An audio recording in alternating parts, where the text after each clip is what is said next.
seja na rua, no cubico, pra toda a família uma nova visão.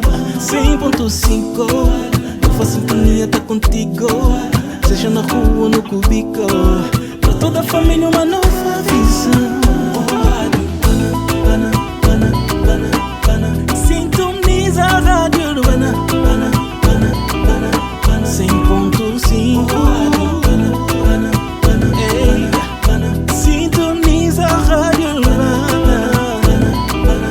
100.5. 100.5 Rádio Urbana, uma nova visão de rádio.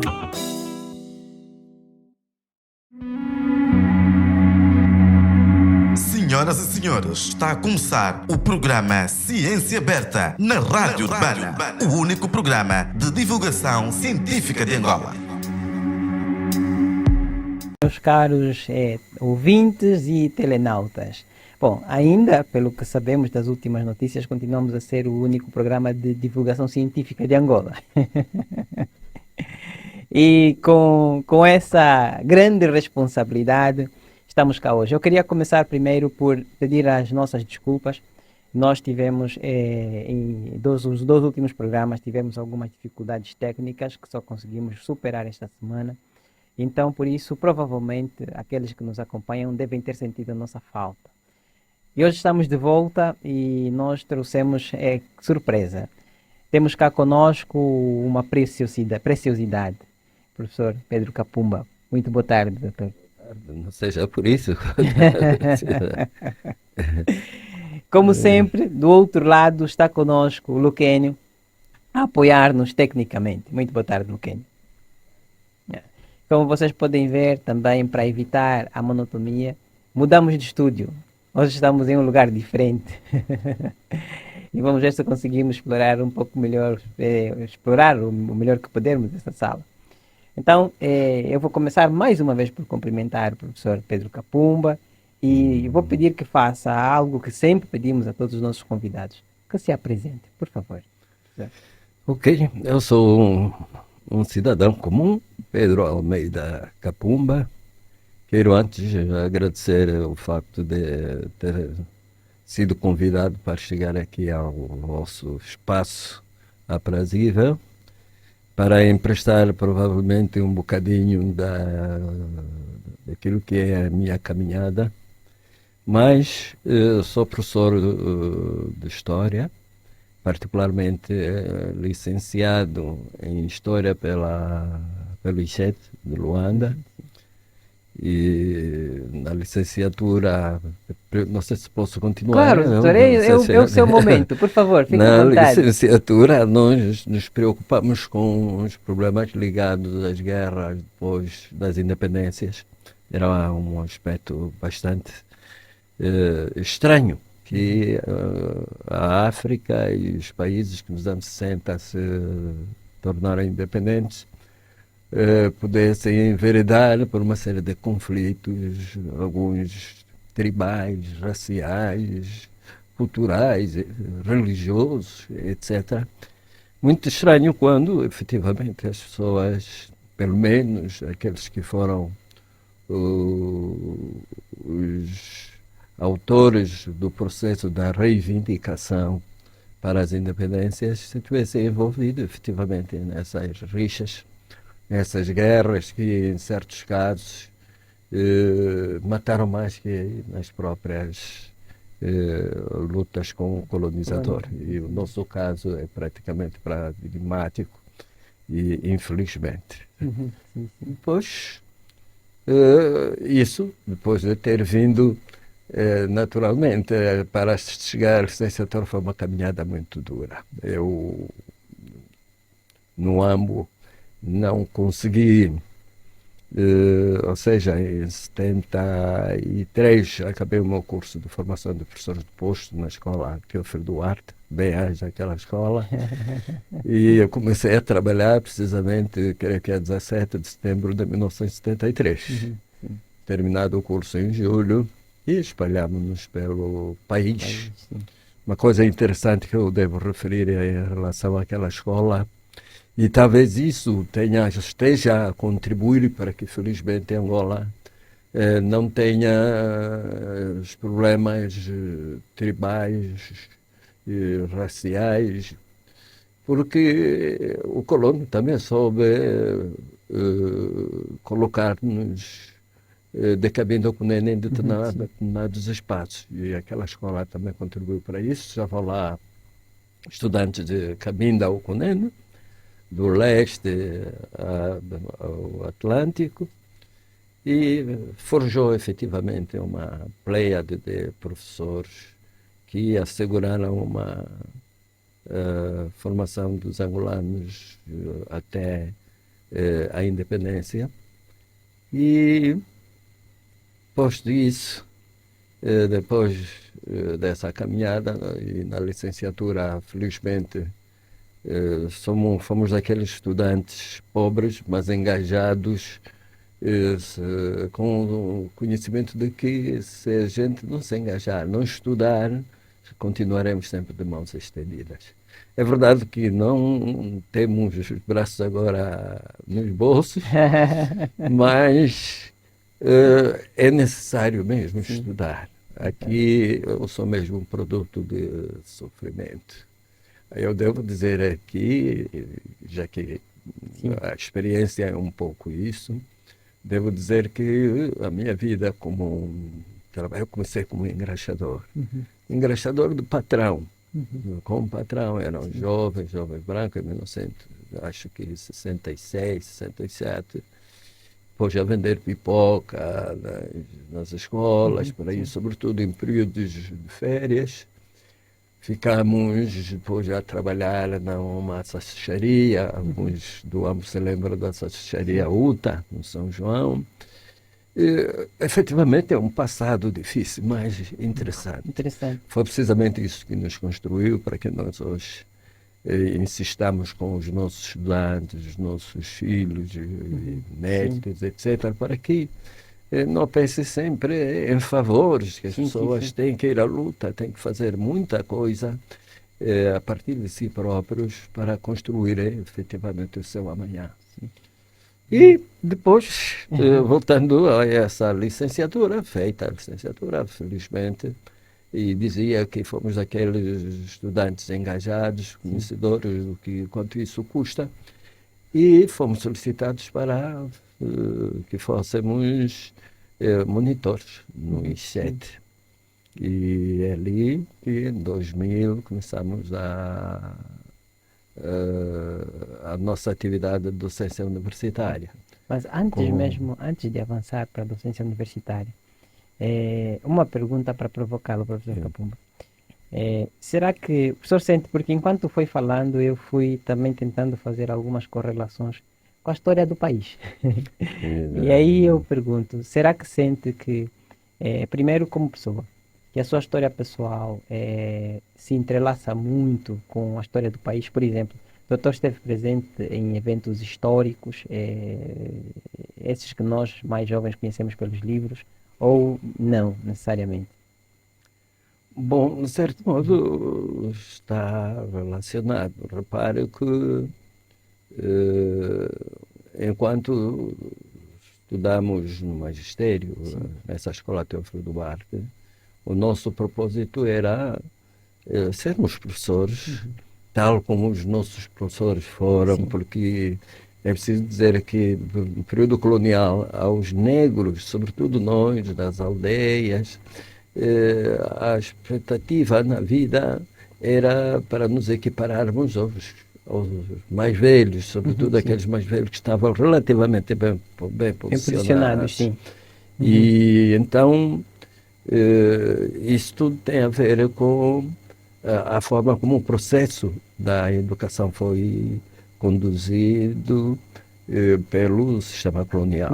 Sim. E então lá fomos avançando, mas ligados depois.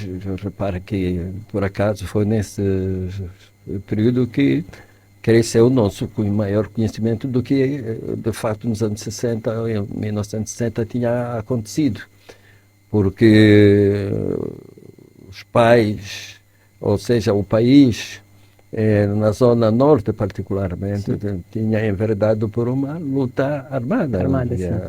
E essa luta era informada aos olhos do sistema colonial como uma luta de terroristas, etc. Não devia ser, porque Portugal é de domínio ao Algarve até as províncias ultramarinas, etc. Éramos todos portugueses. Pronto, e essa caminhada não fazia com que os portugueses abrissem mão, é verdade, naquilo que era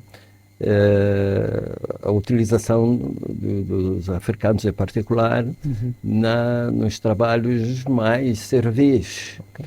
Então, essa é uma parte que, de novo, se calhar já é muito comentada, muita gente traz esse elemento, mas eu queria voltar à carga com a pergunta que eu coloquei anteriormente e eu vou reformular a pergunta. Acha que, como historiador, como alguém que atua na área de história, muitas vezes o seu trabalho enquanto investigador de história não é um pouco atrapalhado pela sua experiência pessoal com a história de Angola? Porque o doutor está aqui a fazer, a trazer factos de memória da sua experiência pessoal que tem a ver com a época de colonização. Mas é um professor que também estuda esses períodos coloniais. Então a minha pergunta é, até que ponto, dentro da pesquisa que faz e das aulas que dá sobre essas colonialidades, vamos chamá-las assim, até que ponto isso é contaminado também pela sua experiência como pessoa? Não, repare que vice-versa, no caso. Ao historiador compete expor o que aconteceu, como aconteceu, quem o fez, em que período o fez, que influências teve cada momento no quadro das relações que se estabeleceram. Portanto, nós vamos retratando aquilo que foi passando enquanto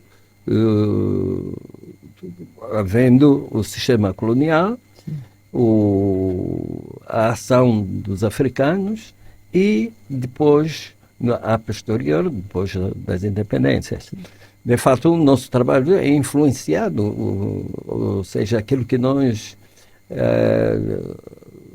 sugerimos e dizemos aos nossos estudantes é que tenham o cuidado de verificar esse passado como um passado que, de fato, teve as suas nuances, algumas até positivas, nem tudo foi negativo, sobretudo naquilo que foi escrito, não é?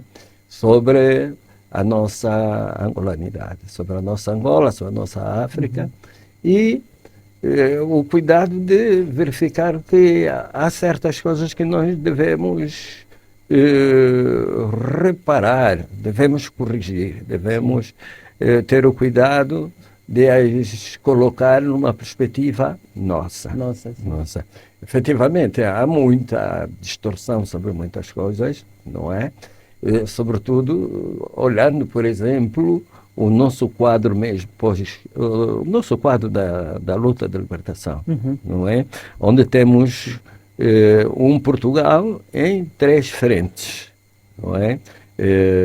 Angola, Moçambique e Guiné, não é? E, particularmente Angola, com 3 movimentos, não é? A FNLA, o MPLA e a UNITA, que se corroíam também em termos dos objetivos a atingir. Ou seja, até os objetivos eram mesmo a independência, mas a forma como deviam fazer. Portanto, para explicarmos isso, tentar compreender isso com os nossos estudantes, não é fácil. Sobretudo num espaço como o atual, em que, como sabe, a história dos vencedores que prevalece muitas vezes. Por falar da história dos vencedores, vamos pensar num momento de vitória. O professor estava a falar sobre a sua experiência de licenciatura quando eu fiz as perguntas anteriores. Estava a dizer um bocadinho como foi a entrada. E se calhar podia falar um pouco, voltar um pouco, puxar um pouco o fio da meada para aí. Por que a escolha do curso de História? Olha, eu até queria fazer o direito, não era a história. Repare que depois, primeiro é que matriculei, depois do curso no Coima, ele matriculou depois da independência já em 75, mas 74 sim. Matriculou no liceu, no AMBO, andávamos para trás, para frente, e eu fui o coordenador da alfabetização, o coordenador provincial no AMBO, depois fui transferido para o Mochico, e nessa altura deixei o liceu a fazer a nona,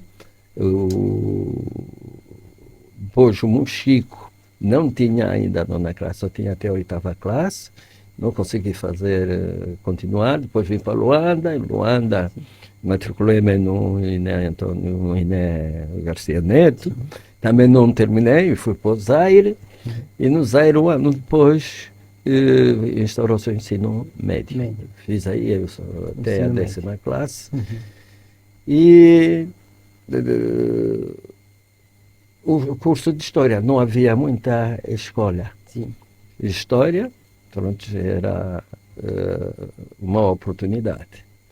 Depois pedi transferência para Luanda, porque as condições de vida em 82, 83, 84 eram terríveis.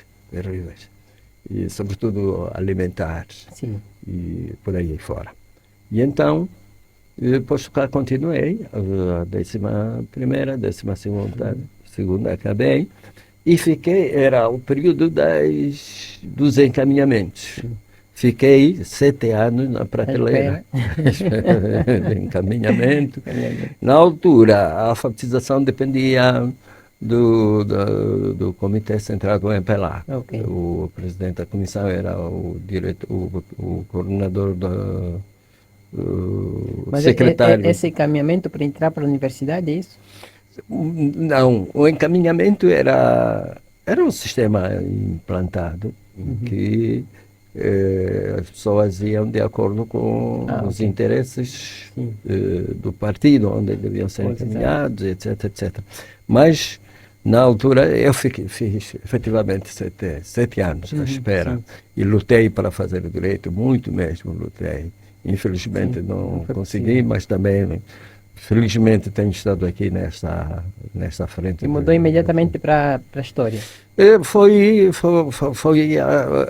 a oportunidade que tinha de ser assegurada, porque eu andava uma manhã dessa e dizia-me, num sábado, numa sexta-feira, que segunda-feira haveria concurso de exames de aptidão, no INSEAD, primeiro ano que abriu. E então, no sábado, tinha os meus documentos já preparados no Centro Nacional da Alfabetização, inscrevi-me, segunda-feira fizemos o exame.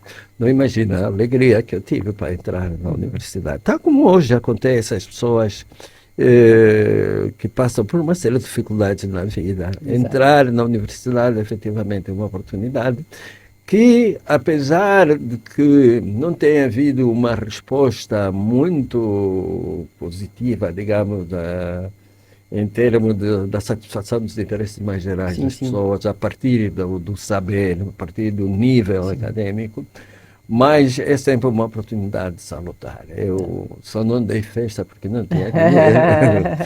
Quando me constou que tinha passado nesse exame de aptidão. Então foi no fim da licenciatura que fez então a sua monografia sobre as guerras pós-independência, é isso? Sim, depois no 4º ano fiz esse trabalho. E no mestrado, qual foi o seu assunto? Ora, aí foi também um outro assunto interessante. Como sabe, dizíamos há pouco que a história dos vencedores é que prevalece. E a nossa história do movimento de libertação nacional, nosso nacionalismo, etc., era sempre apontado como se estivesse só localizado no corredor Luanda-Malange.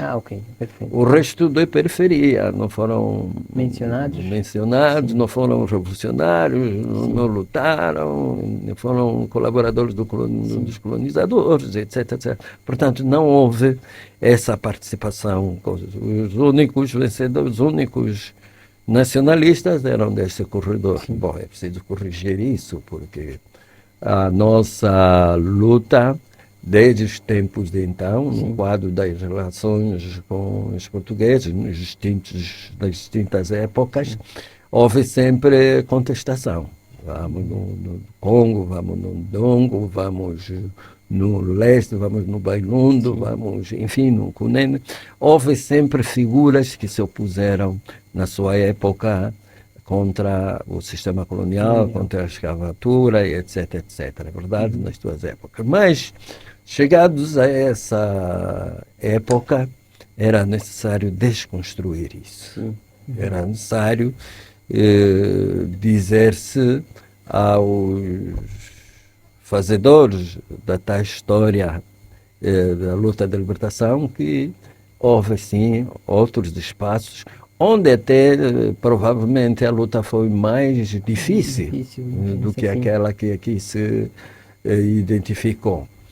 E é por isso que achamos que devíamos falar sobre a emergência no mestrado, a emergência do nacionalismo no Planalto Central. Okay. Então, foi esse trabalho que fizemos. Infelizmente, não publicamos ainda isso, como sabe o Dr. Felizardo, isso de publicação na nossa terra. Pronto.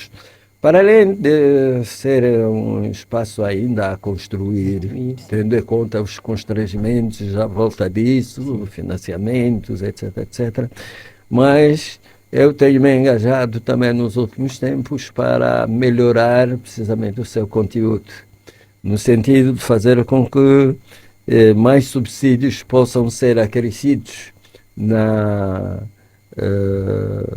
demonstração de como nos outros espaços o processo do nacionalismo teve as suas dinâmicas que não podem estar dissociadas de todo o processo de contestação à presença colonial. Isso tem a ver, o doutor Niga, se tem ou não, com o trabalho de recolha que o doutor faz no Bengo?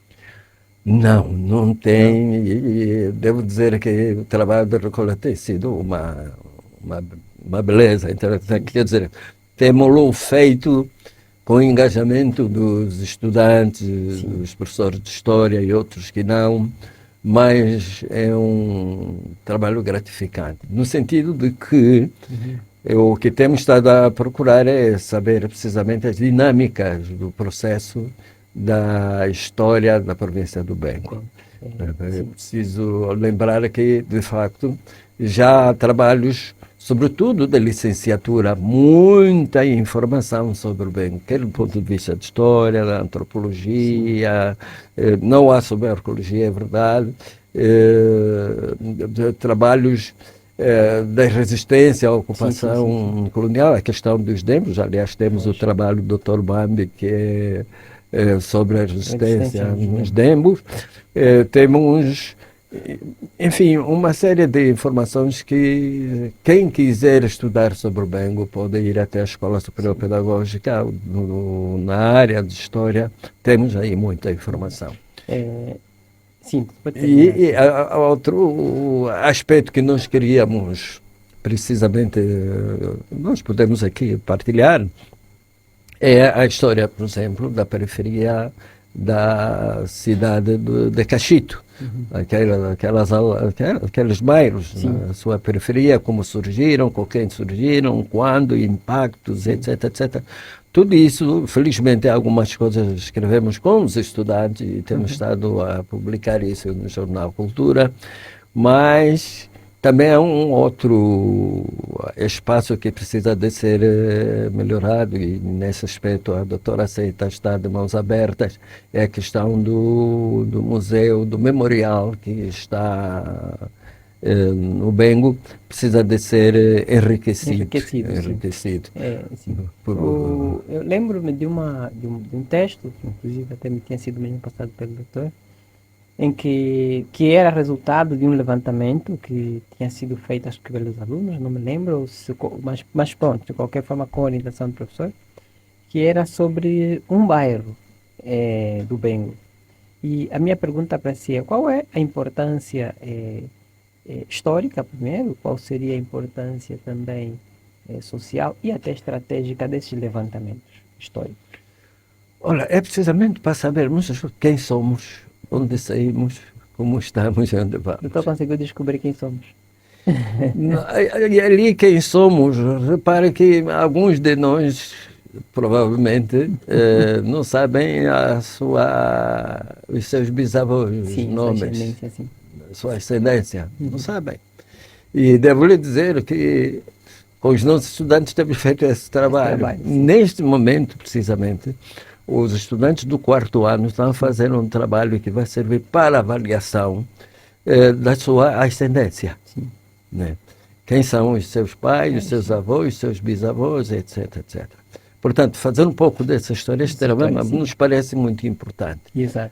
Outro aspecto é que nos bairros, não é, que surgiram a uma determinada altura, sim, cresceram, com quem cresceram, como cresceram, quais são os elementos de cruzamento de, sim, culturas.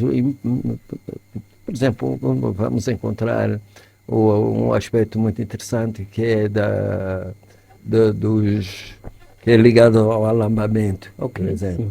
Sim. Outro ligado aos funerais, sim, outro ligado até às feitiçarias. Né?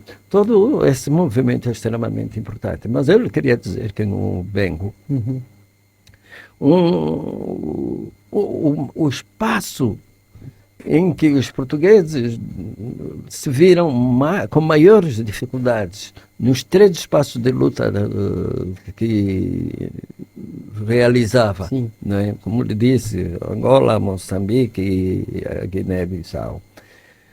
O espaço onde havia luta mais renhida era precisamente Nambangongo. Nambangongo, na província do Bengo. E, infelizmente, Nambangongo tem estado muito à esquerda daquilo que eu desenvolvi. Bom, gostei há tempo do Sr. Presidente da República, disse que não voltaria ao Bengo sem que aquela estrada fosse asfaltada. Sim. Mas Nambangongo merece uma atenção muito especial. Não só pelo fato de que o próprio MPLA e a FNLA aí combateram de forma espetacular, de armas na mão, mas porque Nambangongo merece efetivamente essa atenção, essa homenagem. Sim. E nós temos estado até a pensar que se devia criar em Nambangongo um museu local da luta de libertação. Reunindo, portanto, nesse caso de pesquisa, reunindo talvez o que nos sobra agora, as possibilidades da história oral. Aí muitos combatentes que tiveram, que emprestaram para isso o seu esforço, a sua juventude, e creio que recolher todas essas informações, todos os artefatos que utilizaram e fazer aí naquele município, Xaloando, um museu seria gratificante.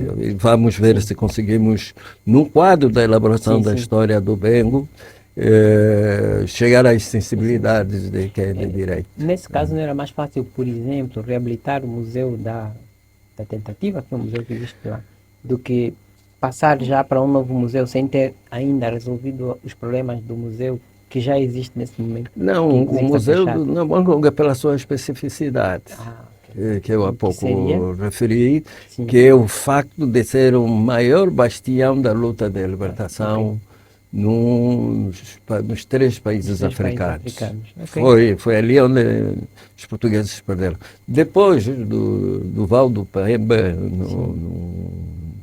no Cunene, e ali em Nambangongo, na província do Bengo, foi um caos em relação aos investimentos em termos materiais, aos recursos humanos que os portugueses tiveram de mandar àquela juventude toda que aí morreu, enfim.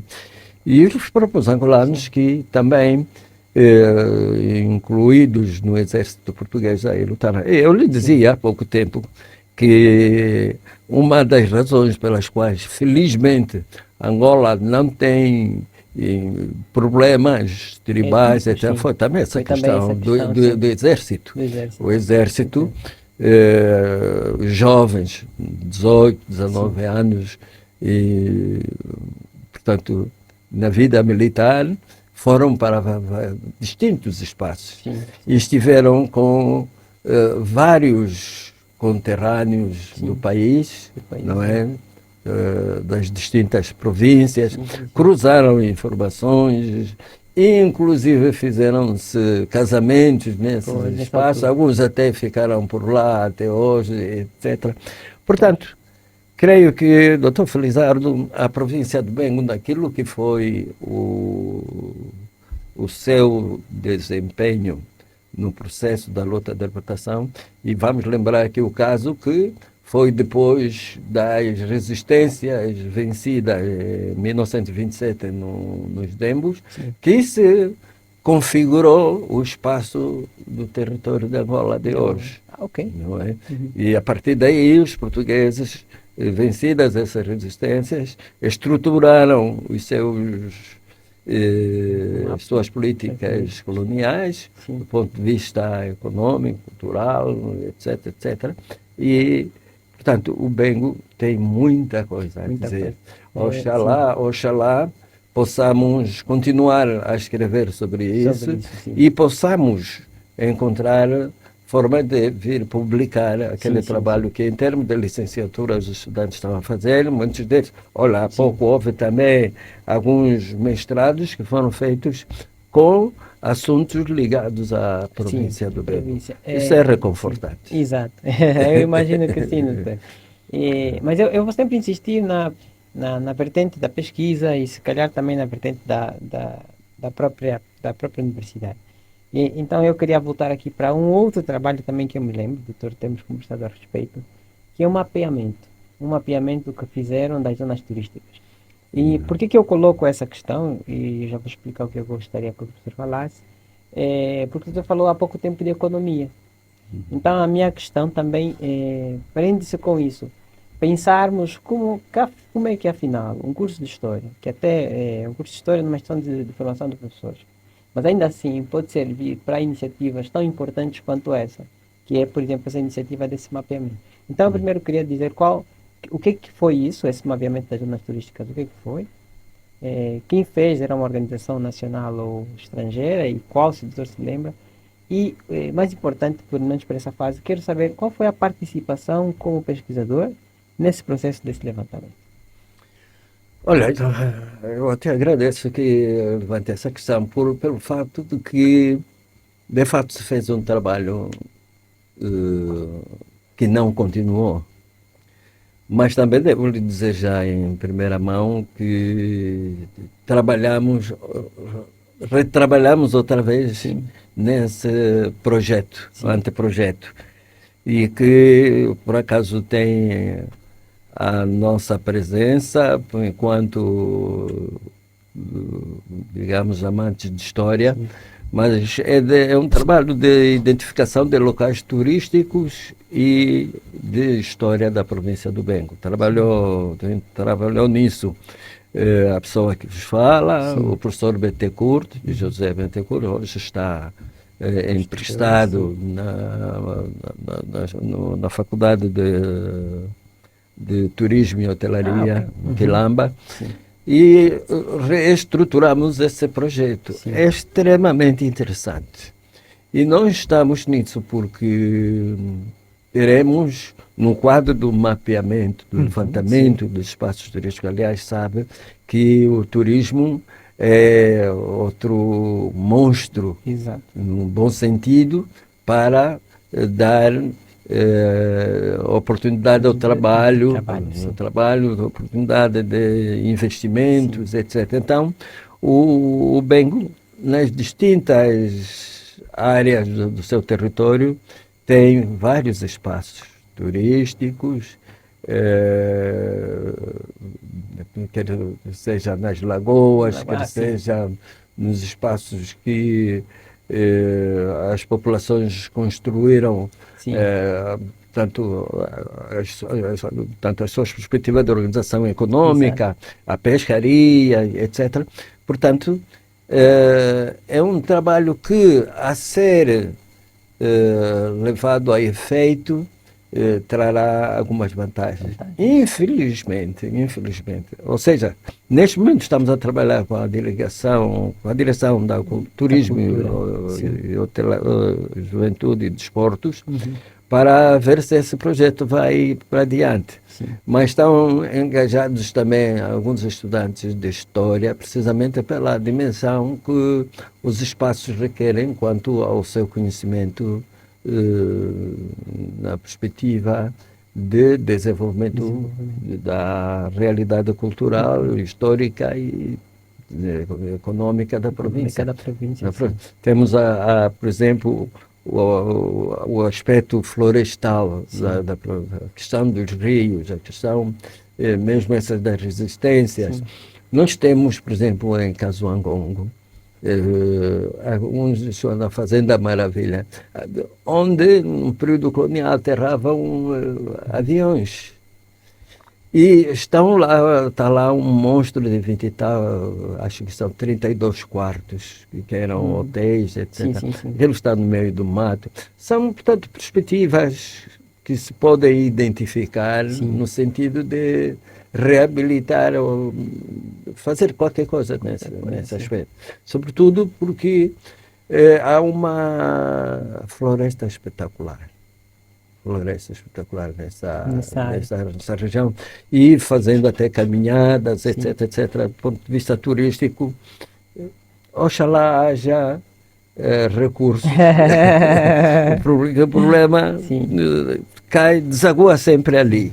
Mas aí, doutor, diz oxalá haja recursos, e a minha pergunta, a provocação seria, mas esses recursos precisamos sempre de esperar que nos sejam dados? Não, há coisas que é preciso que nos deem. Por exemplo, fizemos o projeto, um grande projeto. Sim. Não nos foi, digamos, não fomos pagos por causa disso. Sim. Tivemos a iniciativa de o fazer. Agora a sua materialização requer recursos. Quais? Transporte para ir, porque é em todos os municípios. Requer alimentação, alojamento, financiamento. O que eu ia perguntar e fontes de financiamento? Que fontes de financiamento você já procurar?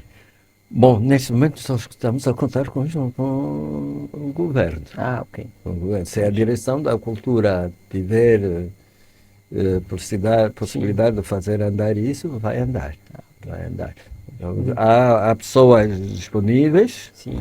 E disponibilidade que tem de ser efetivamente ajustada a vários outros fatores. Sim, vários outros fatores. Nós precisamos de máquinas fotográficas, precisamos de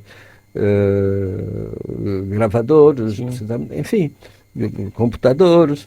Isso tudo alguém tem de dar. Tem de dar, sim.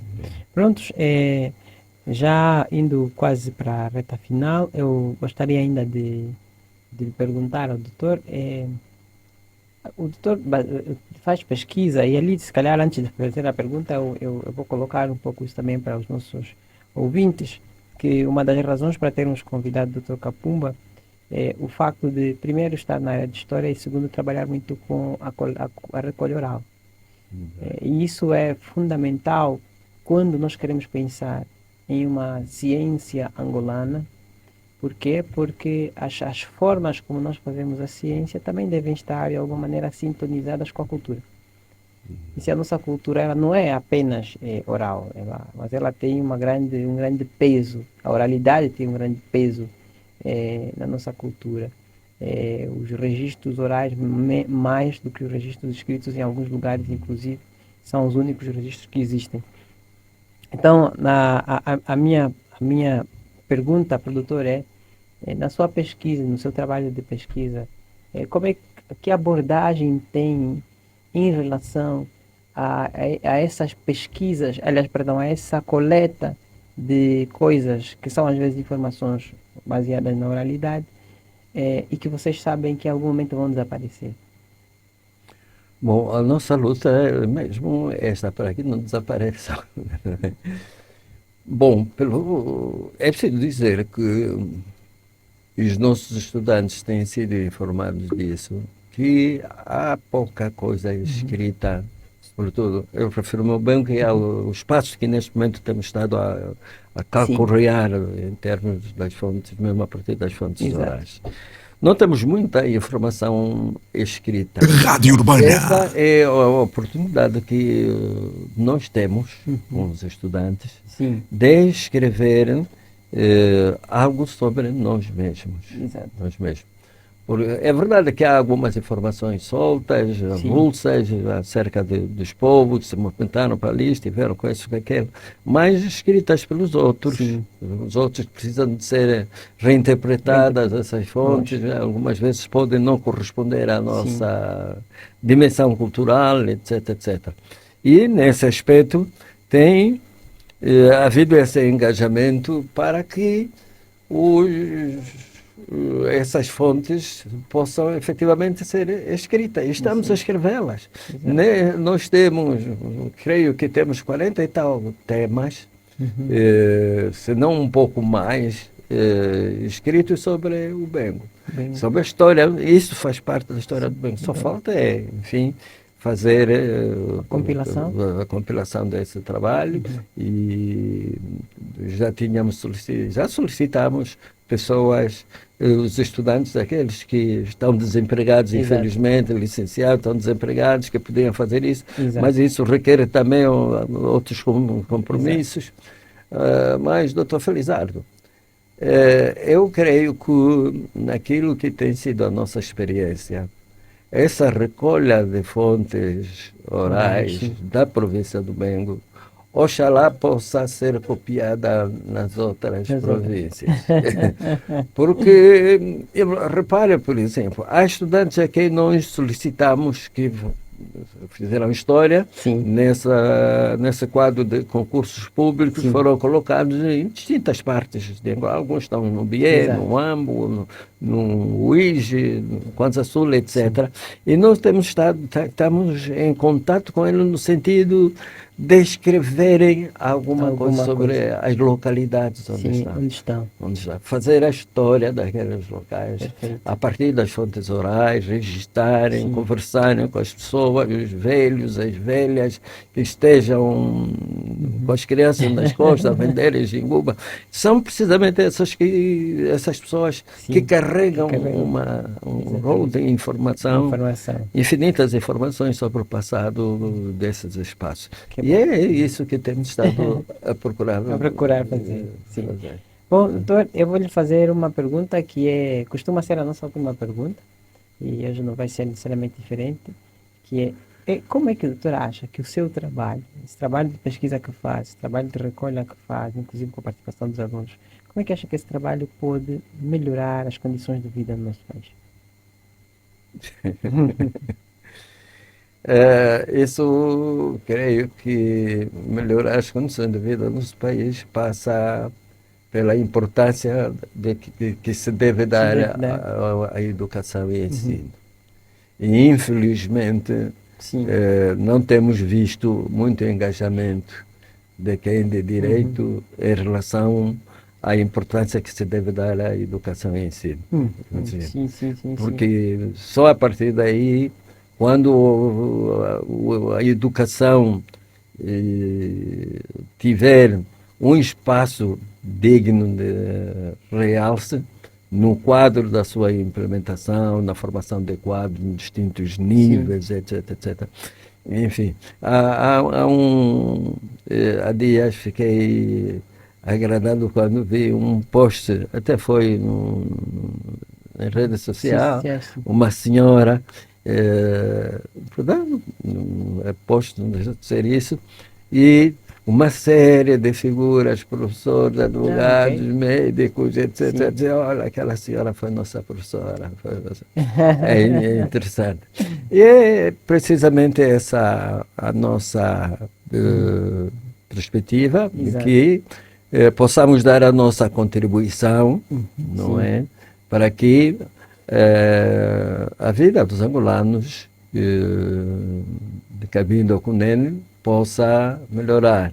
E melhorar passa precisamente por esse ensino, por essa compreensão, por esse entendimento de que cada um pode dar, sim, o seu pedaço de esforço para construir Angola. Mas Exato. isso, necessariamente, quem nos manda, os governantes, o parlamento, quem quer que seja, se insista para que a educação ganhe o seu lugar. Seu lugar. E, infelizmente, é isso que atrasa precisamente a África. Vemos agora, quer dizer, enfim, é preciso que se dê a educação o papel que merece. Sim. Angola não vai para lado nenhum só com cooperação. É preciso. Eu lembro-me, tinha feito, creio que foi em 88, um texto. Repara que o doutor Agostinho Neto havia dito que ao lado de cada estrangeiro ficassem 2 ou 3 angolanos, ao lado de cada cooperante. Infelizmente, esse pensamento foi sendo posto de parte, porque os interesses financeiros individuais ficaram mais acima. Sim. Mas é verdade que a cooperação é necessária, mas é necessário que ao lado dessa cooperação se ponha o angolano em primeiro lugar. Okay. O angolano tem que ser ele a forjar essa construção. Essa construção desse país. Senão, vamos continuar a ser roubados, vamos continuar a ser pedintes, vamos continuar a ter incertezas para o amanhã. Muito obrigado, professor. Então, eu vou só cumprimentar aqui no chat. Temos várias pessoas que estão conosco a acompanharem o programa e também a curtirem o nosso programa. Então, vou agradecer aqui a presença da Iracema Paulo, Rosa Ning, José Adolfo, que estão a assistir o programa conosco, o Silvio Sacavale, que inclusive nos assiste a partir do AMBO, o Franklin Costa e o Fininho Fumado. Então, e agradeço inclusive também os comentários que fizeram aqui no chat do programa. Então, Dr. Kapumba, eu vou mais uma vez agradecer profundamente por se ter disposto a estar cá conosco, porque sabemos que teve que fazer uma longa viagem e se dispôs a fazer essa viagem para cá estar. E agora vai fazer outra longa viagem para o regresso. De regresso para dividir esses momentos conosco. Pedimos desculpa por termos começado o programa um pouquinho com algum atraso, que fez com que também tivesse que demorar um pouco mais o seu tempo cá. Então, e as pessoas a quem roubamos esse tempo, nós também estamos a pedir desculpas e agradecer por ter permitido que isso acontecesse. Então, foi um prazer conversar, esperamos poder conversar em outro momento, e reforço sempre que o programa Ciência Aberta, a intenção é conversar com os cientistas angolanos. Porque nós queremos primeiro que as pessoas saibam que existem cientistas angolanos. Em segundo lugar, nós queremos que as pessoas saibam o que esses cientistas angolanos estão a fazer. Por isso eu fui insistindo muito com o doutor sobre as recolhas que faz e o resultado dessas recolhas, e o impacto, inclusive, dessas recolhas para processos, inclusive, de desenvolvimento. Então, foi um prazer. Muito obrigado. O professor Pedro Kapumba é professor da Escola Superior Pedagógica do Bengo. Um pilar, neste caso, não só de lá, mas de outros lugares e de outras instituições, e também um pilar quando pensamos na formação de professores de História. O professor quer falar alguma coisa? Não, é só para dizer que, precisamente nessa questão de pesquisa, a Escola Superior Pedagógica do Bengo, creio que é a única que até aqui levou estudantes levou estudantes a Banza Congo, a Pedra do Feitiço no Sonho, ao Ambo, a Malange, enfim, fez variadíssimas deslocações com os estudantes do ensino do 4º ano de História, precisamente para conhecer um pouco mais a fundo essa realidade.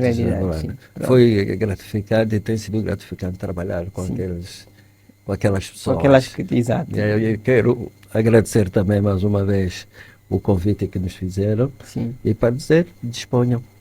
Estamos aqui de pé delicado para...